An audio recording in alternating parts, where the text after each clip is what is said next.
2002, and here's another fabulous call by Greg Miles. Northerly got away quickly and immediately strides up to her outside, and he went back on Assertive Lad. Bellispree third the inside down to the post. The Sunline does it easily. Defier is fourth. Ustinov the inside, then Grandira. Fields of Omar, followed by Lonhro and 2.5 Assertive Lad. Sunline out of the straight, and she's coasted through the first part. Bellispree is following her. Northerly is third. 2 lengths further back, Defier. Outside Ustinov to Grandira. Then Fields of Omar, followed by Lonhro, and last of all Assertive Lad. Well, it's going to script so far. Lonhro controls the early part of the Cox Plate, leads by 1.5 lengths. In second placing Northerly. On the rails, third is Bellispree. Defier is fourth with cover. Ustinov the rail, and then Grandira. 2 lengths Fields of Omar, and Lonhro back second last with Assertive Lad. Sunline now starting to wind it up a bit. Into the back she goes. She leads by 2.5, chasing a third Cox Plate. In second placing Northerly, 2 Bellispree. 2 further back is Defier, and then Grandira outside Ustinov. 3 lengths Fields of Omar. Lonhro gives the great mare at least 12 lengths at the 800, and Assertive Lad is last of all. Off the back at the 800 metres. It's Sunline in front now. Up the side, can she deliver the fairy tale finish? Moonee Valley is willing her home. She leads by 2, but the great Tigers coming after a Northerly, and they've got 3 lengths to fire. Bellispree, Grandira asked to go, and then Fields of Omar, followed by Ustinov, and Lonhro's giving them a long start. Sunline is the leader. The Fighting Tigers after a Northerly. He trails by a length coming around the home turn. This is going to be special. Into the straight now, and it's Sunline from Northerly, then Defier. Grandira is easing out for the run.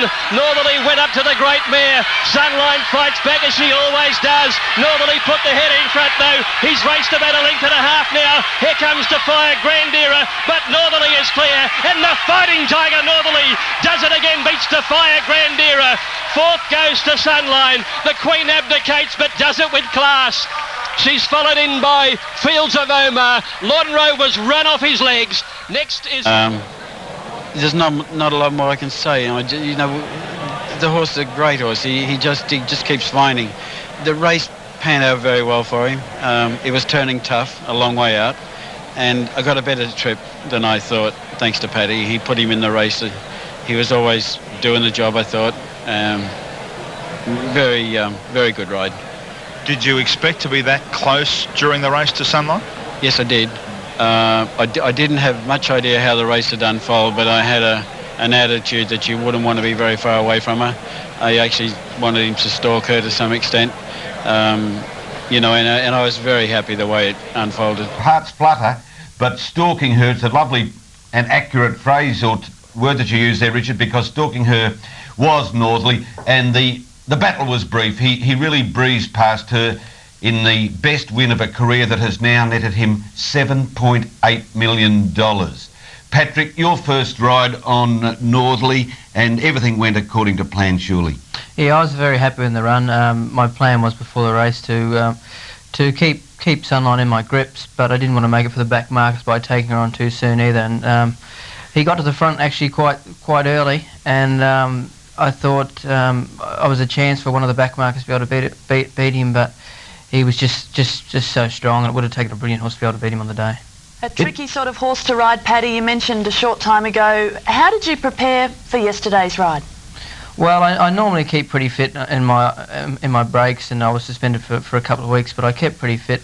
But there's nothing like race fitness. I was a bit concerned before the race that I wasn't going to be quite fit enough, but he actually made my job a lot easier than what I expected. Ran great. I felt like I had the best horse in the race. I just really could not handle the Moonee Valley track. He's never been, you know, in such a tight track, and he couldn't really get used to the bends and balance. And apart from that, he only got beaten on length. He ran a gallant race and roll on Hong Kong, and they should suit him a lot better. Yeah, she came out nice from the gate. Just over raced a tad early. Just a little, and I knew I had to have her settled a little bit because we were always going to pick up the tempo from the 1200, and from the 1200 we did that. She did start to settle as we went down the side there, but from the 1200 I picked up the tempo, and again from the 600 I picked it up again, and I had a quick glance. Northerly was right on my hindquarters.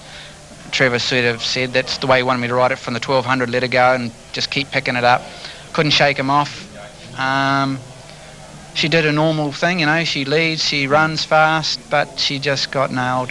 But I must say, she hung in there till halfway down. She hung right in there like a trooper.